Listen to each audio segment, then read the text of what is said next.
Hello, good morning, everyone. You're welcome to this class. My name remains Mrs. Ruth Alao. Last week, we talked about supervision. We looked into what supervision is all about. We also discussed the differences between inspection and supervision. I explained last week that supervision is a way of guiding, improving, and encouraging an oversight with the hope of seeking their cooperation in order for the supervisors to successfully carry out the supervision. Now, while inspection will be as critical as examination, so the difference between inspection is that supervision looks into the overall investigation or the overall checking of the school in making sure that the school meets the objectives of the Ministry of Education, while supervision is the final aspect of inspection. While inspection, sorry, is the final aspect of supervision, which has to do with coming to check every area of the school, inspecting every area of the school, both academically and the structure of the school. Now let's look at inspection and supervision as practice of internal quality control within the school. Inspection and supervision, they have special practice that can easily help educational system to achieve its goal if they are properly handled. The first one is motivate teachers towards high performance. If teachers perform excellently well in the classroom, no doubt educational objectives will be achieved. It is only through internal and external supervision that this can be achieved. For majority of human beings, they tend to work harder and better under supervision than otherwise. In addition, material advice and incentives must be supplied to add more value to the performance of class teachers by supervisors. Last week, we mentioned the various types of inspection, that's the routine visits, the investigation visits, the special visits, the follow-up, the sampling and survey visits, visit for approval for opening schools, and full inspection. The full inspection is the final aspect of inspection. Let's look at frequent and regular visits to the school. Frequent and regular visits to the school. Visits made randomly and rarely solve little or no problem. Visits should be as frequent and as regular as assessments and examination in schools. The visit should not be made without verbal and written feedback to teachers. Correction should not be made out of bias or prejudice. The supervisor should only bear in his mind the improvement of schools and the improvement of teaching and learning. So visits should be both internal and external. That is, follow-up studies on visits should be regular. Supervision as product of promotion, dismissal, warning, special award transfer to teachers is very necessary. If teachers find out that supervision and inspection are more of formalities than quality control, they will not be gingered towards high performance. And if the external and internal supervisor yield concrete control, which will transfer to promote teachers, teachers will strive very hard to perform better as they would like to be promoted or even recognized as performing well, which is correct. The problem teachers seems not commended when they perform well. How much being promoted. No teacher has ever boasted of being very weak practice. The last one we'll be looking at, or the other one is the stimulation of sense of competition, stimulation of self-competition. The desire is to be the best, well-inspired schools to come among each other and hence perform better. Each year, a special award can be given to the school who perform best in the examination, either in WAEC, NECO, or any form of examination, quiz, and drama competitions. Teachers can even be rewarded by being transferred to the best school of the year. School can be inspired from how teachers perform in the school. The orientation calls for inspection. The reason for inspection. When it has been decided that a group of experienced teachers shall be posted from classroom to the field as inspectors of education, arrangements must be made for proper orientation by the Inspectorate Division of SUBEB. That's we have SUBEB at every state. For internal quality control to be maintained, what we will be doing today is in the right direction. That is, the inspection and managers must be constantly refreshed on quality supervision training. This will go a long way in improving and maintaining quality of teaching and learning in the state public schools. Now, whenever experienced teachers are being posted to the classroom, inspectors of education must arrange for a proper orientation to be given to the teachers through or by Inspectorate Division of SUBEB, state public primary schools. Now, effective monitoring of the inspectors. It is very essential that inspectors should be monitored by higher authorities. There is also a need to ascertain the authenticity of their report. It is important that reports are not made out of prejudice, but justice must be exercised in writing inspection reports. That is, every inspector should be monitored by the higher authorities, by their superior, and their reports should be based on reports made, not on prejudice. Now, restructuring of Inspectorate Division. It is important to restructure the Inspectorate Division so as to accommodate further decentralization. It will entail the distribution of schools into geographical schools districts, which will make possible frequent visits to school, proper supervision, and sound quality control machineries. Through this restructuring, about 10 to 15 schools can be placed under one inspector, 5 inspectors under a senior inspector, and 3 or more senior inspectors under a principal inspector.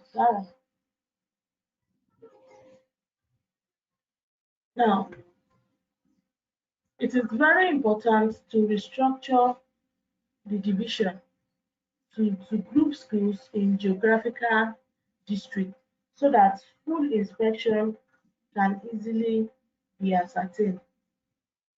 Like an inspector can be given 10 to 15 schools that are within this area or its geographical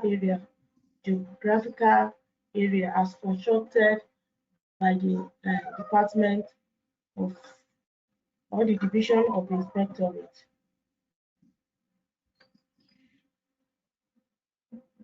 An administrative unit of the Inspectorate responsibility is for evaluation and research purpose.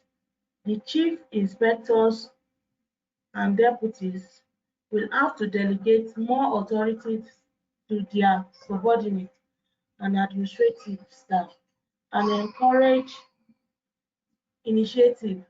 Ideally, they should relinquish the details of the day-to-day administration to the administrative officers, as well as attendees at numerous committee meetings, rather than and they should concentrate on their effort on important professional issues relating to educational policies. Now, administrative unit of the inspectorate, they are responsible for evaluation and also creating research. The chief inspectors will have to delegate more authorities to their subordinates and administrative staff to encourage initiative, to encourage the process of inspection. Now let's look at inspection guidelines. The guidelines of inspection should be given by the administrative unit of the inspectorate to enable them to know how or what to look for and what type of advice, correction to give. Seminars and workshops need to be done. That is, inspectors need to do more than visit schools. They have to impact in raising the standard of education. So they should organize and run seminars and workshops for teachers and head teachers during vacation. If new schools were to be opened in a state by young, inexperienced head teachers, inspectors should quickly see the need to run workshops or seminars for the head teachers in the areas of school organization and administration. Sorry, please give me a minute.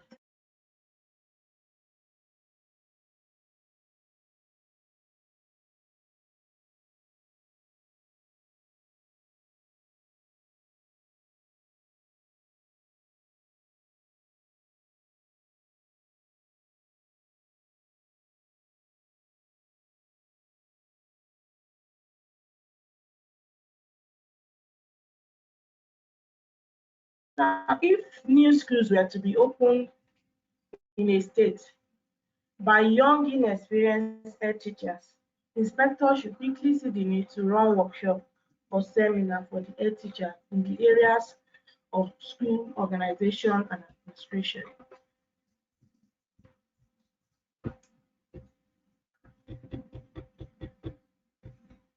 Let's quickly go to historical analysis of educational policy and formulation in Nigeria by Martins Fabumi.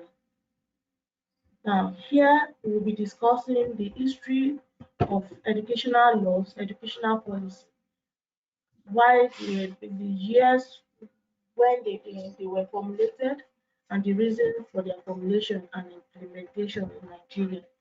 Certain historical antecedents have impact on how educational policies are formulated and implemented in Nigeria. The Lagos colony, Southern and Northern Protectorate were British colonies, which amalgamated in 1914 and named Nigeria. The territory remained a British colony till 1960 when it attained independence. The colonial administrators introduced an indirect rule policy. Indirect rule was an administrative system which Lord Lugard introduced into Nigeria. It was a system of administration in which the tutelary power recognized the existing traditional administrative structures and used such for the administration of Lagos colony and the Southern and Northern Protectorate. The indirect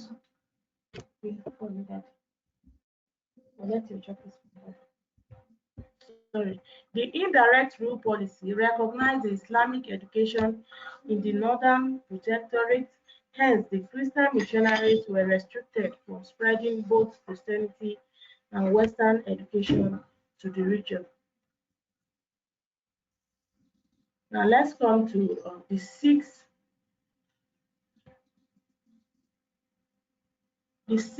law or ordinance, the ordinance in Nigeria. I will look at the history of Nigeria educational policy, which started as back as 1914, when Nigeria was named or amalgamated as Nigeria. Now let's look at the first ordinance, the educational ordinance. The first one took place in 1882, educational ordinance. The educational legislation began in Nigeria with the introduction of 1882 educational ordinance for British West Africa territories, that is Lagos, Gold Coast, which is Ghana, Sierra Leone, and Gambia. It prescribed the following criteria: the award of grants for organization and discipline with special grants for schools, which obtain high percentage of passes and thus attain high standard of general excellence, a grant for each subject, a capitation grant in proportion of the average attendance at school. Now they formed this ordinance in order to foster or in order to improve on education. They give out grants mostly or specially for schools, and they give special grants for each subject taught within the school. The other provision of the ordinance are annual evaluation of pupils, method of granting teacher certificates, a system of grants in aid, and the establishment of a general board of education with the power to establish local boards. The ordinance also recommended that one-third of the salary of the inspectors of schools is for the Gold Coast, that's the Ghana colony. It should be paid by the Lagos colony. Lagos and Gold Coast were jointly administered. While in 1887 ordinance, consequence upon the separation of Lagos colony from Gold Coast in 1986, it became mandatory that a purely Nigerian educational ordinance be enacted. The ordinance was enacted in 1887. It created an education board and also stipulated rates and conditions for the award of grants, standard of examination, classification of teacher certificates, and the board's power to grant scholarship for secondary education. That's the essence of 1887 ordinance. The ordinance was created in 1887, and the essence of this ordinance is to award grants to improve on to standardize the examination process, classification of teacher certificates, and the board power to grant scholarship for secondary education. While in 1916, educational ordinance and the code were approved on 21 and 24 December 1916 respectively. They were the result of Lord Lugard's efforts to cater for the whole country, as education was based on good characters and usefulness to both the individual and the community. The ordinance tried to reorganize the school system in Nigeria.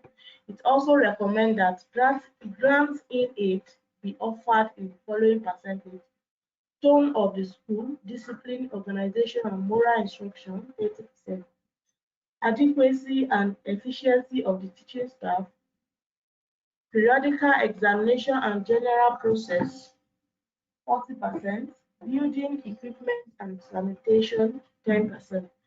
The ordinance paved way for increased financial participation by government, full cooperation between the government and the mission, and asserted government's firm control over education. The amended Ordinance Number 8 of 1919 gave more power to the inspector by allowing them to inspect any school, whether assisted or non-assisted, and also empowered the education board upon the recognition or recommendation of inspectors to close non-performing schools, to close down non-performing schools.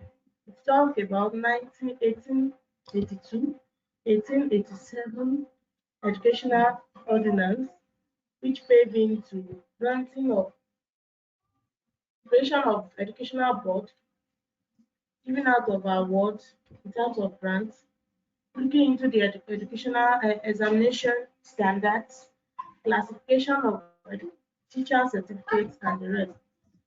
While in 1990, 1916, with the help of Lord Lugard, the education cater for the whole country. Now, they specify that their granting aid should be offered to the school based on this percentage, based on their performance. Now, the 1926 Educational Ordinance, which took place in March 1925, the Memorandum on Educational Policy, British Tropical African Country. Dara, tell me that. Yes.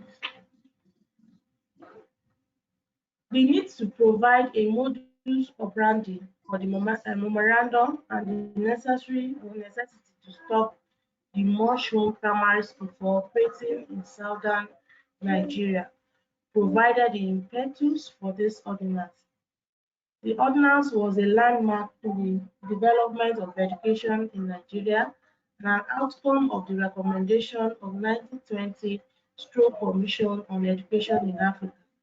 The terms of reference include to inquire into existing educational work in each of the areas to be studied, to investigate the educational needs of the people in their religion, and to make available in full the result of the study. The report of this commission jeered the British colonial administration to demonstrate increase in interest in African education. It issued its first educational policy in 1925. The 1925 Memorandum outlined guidelines for operation in the colonial educational system. And this policy consisted mainly of the recommendation of Charles Stroh Commission, which includes the following: establishment of advisory boards of education that will assist in supervision of educational institutions, adaptation of formal education to local conditions, study of study of vernaculars in schools,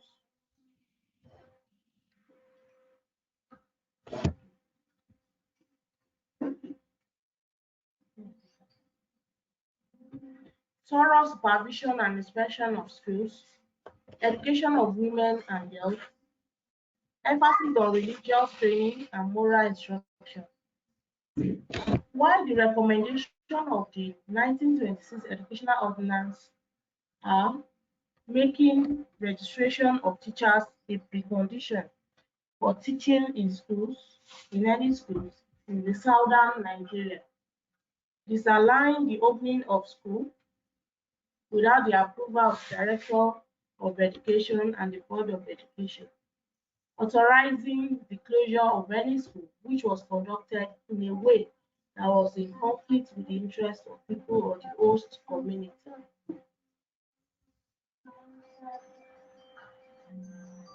Specifying the functions and duties of supervisors or mission school inspectors, expanding and strengthening the existing Board of Education by including the Director and the Deputy Director of Education, the Assistant Director, 10 representatives of education, and other educational agencies. And lastly, regulating the minimum pay for teachers who are employed in an assisted school. That was the Educational Ordinance of 1926. While in 1948, The Educational Ordinance in 1948 talks about the report of the Director of Education, who was appointed in 1944 to review 10 years plan and that of Sir Sidney Philipson on the procedure for assessing granting aid for 1948 was the basis for the promulgation of the 1948 Educational Ordinance. Now, the ordinance decentralized the educational administration. It created a central board of education and 4 regional boards, that is, those of East, West, Lagos, and North. It also recommended the establishment of local education committees and local education authorities. And the Educational Ordinance for 1948 looks into or created a central board of education and 4 regional boards, East, West, Lagos, and North. And it also creates or fosters the creation of local educational committees and authorities. While in 1952, the Educational Ordinance was introduced so as to enable each of the 3 newly created Eastern, Western, and Northern regions to develop its educational policies and system. The ordinance became an education law for the country. The membership of the Central Board and the Regional Board were modified, while the Colonial Board was abolished. All schools, whether public or private, were to be subjected to inspection by the Regional Director or its representatives and the Inspector General or its representative. The ordinance emphasized the overall responsibility of the central government.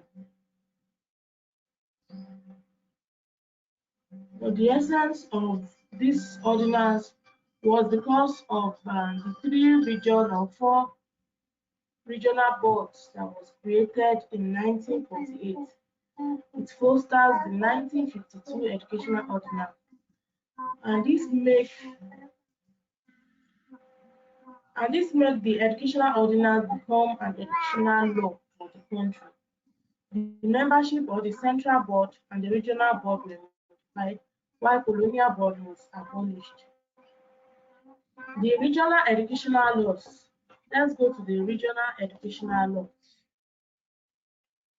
In 1954, Nigeria became a federation of 3: the Western, the Eastern, and the Northern part or region, and the Federal Territory of Lagos, which was the federal capital, as a result of the adoption of the 1954 Constitution. Each region had the power of making laws for its territory and citizens. The Constitution contains 3 lists. These are exclusive legislative lists, which contain items upon which only the federal legislature or parliament could legislate, that's to make law. Concurrent legislative lists, which consisted of items upon which both the federal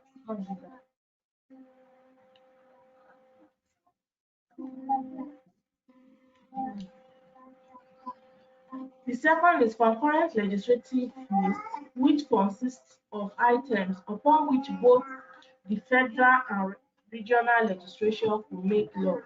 And the third one is the residual legislative list, which comprises of items which were within the exclusive legislative competence of the region. Now, in this law, in 1954, Nigeria became a federation of 3, and each region they had the power to make laws for its territory and citizens.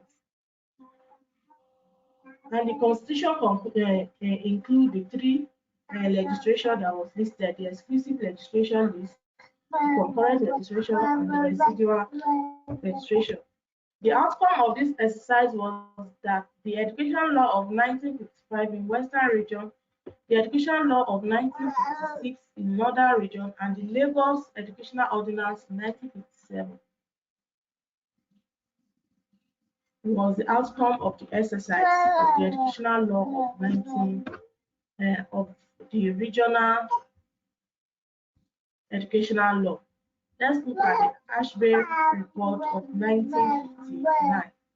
The Federation or the federal government of Nigeria constituted the Ashby Commission to investigate and report Nigeria's manpower needs for a period of 20 years. They look into the resources, the human resources that Nigeria needs in the space of 20 years. The commission led by Sir Edric Ashby comprised three Nigerians, three Americans, and three Britons. The commission reported the imbalance between one level of education and the other, the limited admission of facilities for primary school leavers, few school teachers were qualified and certified, that the Nigerian education was parochial and literary, imbalance in the development of education between the North and the South.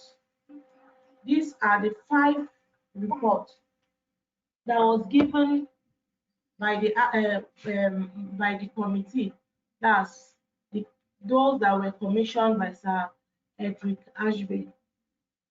Now, the commission recommended the expansion and improvement of primary and secondary education, the upgrading of the University College at Ibadan to a full-fledged university, and the establishment of 3 other universities at Nsukka, Ife, and ABU Zaria. It also recommended the establishment of the University Commission in Nigeria so that the university will maintain uniform academic standards. The post-secondary school system was to produce the post-independent, high-level manpower needs for Nigeria. That's the universities. They are to provide the manpower for Nigeria. Now, the Educational Edict of 1966 to 1979. The Federal Ministry of Government of Nigeria enacted Decree number 14 of 1967, with which it created 12 states out of the existing 4 regions: West, Middle West, North, and East.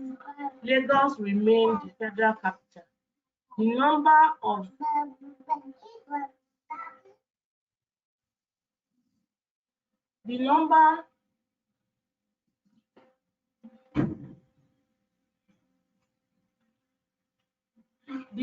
the legislature increased to 13, 12 state and 1 federal legislature. In 1976, the states were increased to 19, thus making the legislative bodies to be 20. Each state promulgated an edict for the regulation of education and its provision and management. Now, the essence of creating more states is to be able to focus on education. It helps in focusing on education. 12 states was created, excluding Lagos, which is the federal capital. And much later, 19 states were created out of 4 regions. Now, each state promulgated an edict for the regulation of education and its provision.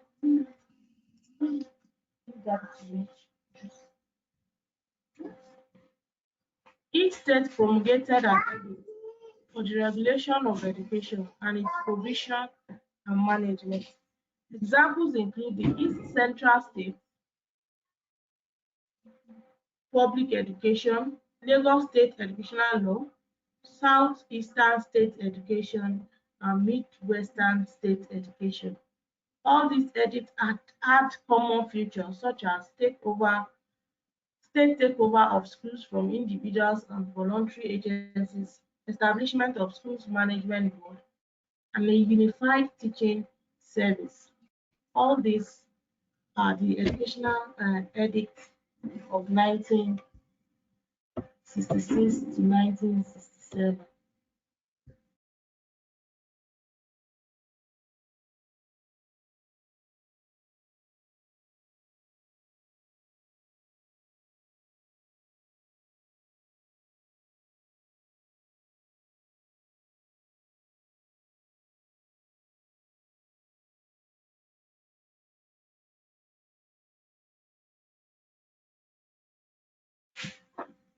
Now let's look at the educational laws of the School Republic. The Educational Law of the School Republic, which started in 1979 to 1983. The first era of military rule in Nigeria was followed by the Second Republic, which had a presidential system of government. The 1979 Constitution was the legal basis of education in the period. The objectives of education is to provide, as provided in Chapter 2, Section 18, subsection 1 to 3 of the 1979 Constitution are: the government policy shall be directed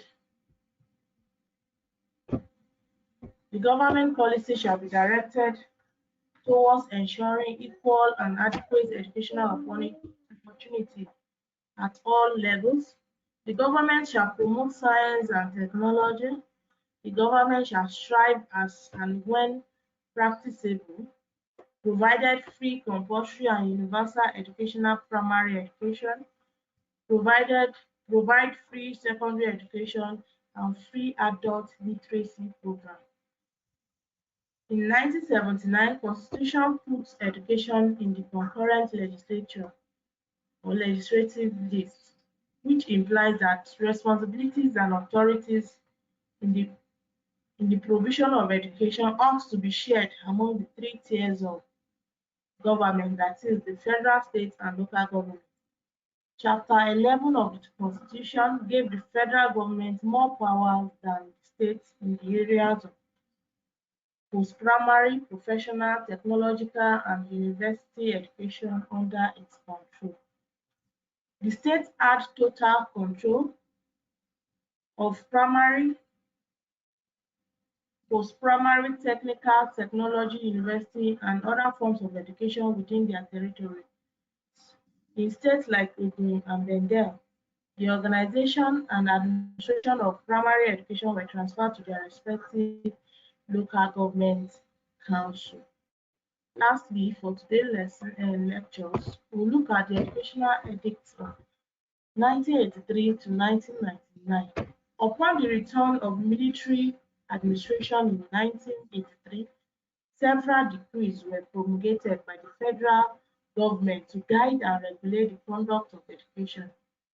Such decree number 16 of 1985, which was promulgated on national minimum standard and establishment of institution decree of 1920, and a decree number 20 of 1986, which changed the school calendar from January to December to October to September. Decree number 26 of 1988, which proscribed and prohibited the academic unions, staff union of university, ASU, for participating in trade union activities, and Decree number 36 of 1919, which revoked the proscription of ASU, and many other decrees. This educational edict is a decree which was promulgated by federal government, federal military government to guide and regulate the conduct of education.